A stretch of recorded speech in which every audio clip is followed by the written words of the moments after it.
that came into my life from, being a kid in a small town in Pennsylvania, and which means that I spent a lot of time driving around listening to the radio because there was nothing else to do. And music was just a big part of my life, all kinds of music. And my parents are not musical, but I was just moved by all kinds music. I was moved by music in a way that I wasn't moved by anything else. And classical music in particular, because I was able to play it myself and have that connection, had a huge impact on the way that I processed the data of the world. And it gave me an identity and it gave me a focus as a kid. So I think I just obsessively latched onto it in this really extreme way.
I like the idea of releasing singles on the internet or creating music that's just for a video, releasing that on YouTube.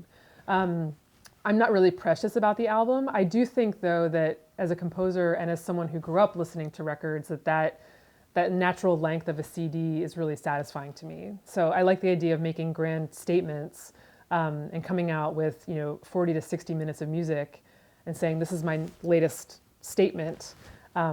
Rather than saying this is something I made this morning, here's 3 minutes of it.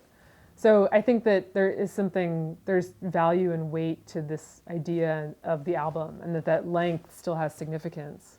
My friend Judd Greenstein, who runs New Amsterdam Records, when he was starting the record label, he used to say, albums are the new symphonies. And I was like, that makes sense to me. There are these pieces that can be accepted as a whole, or can be broken up into movements, and there's still a logic to that. So that's how I think of it now.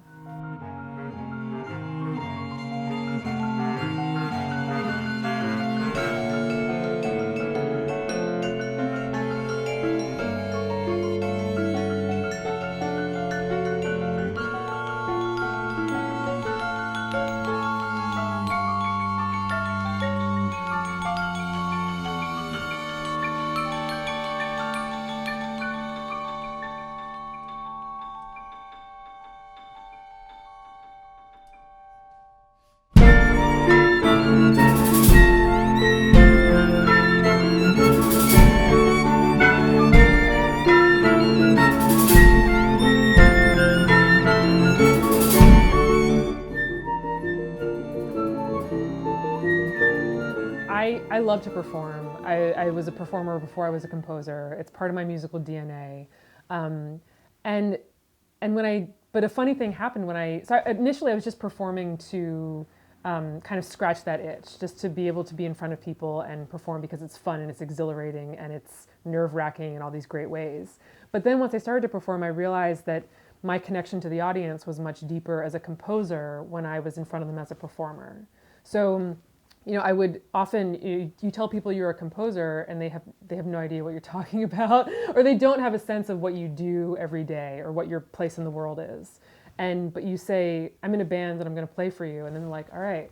And they just kind of accept what comes at them. So I found that people were a lot more open and understanding when I was up there as a performer saying I wrote this, I'm going to play it for you. This is the relationship that we have.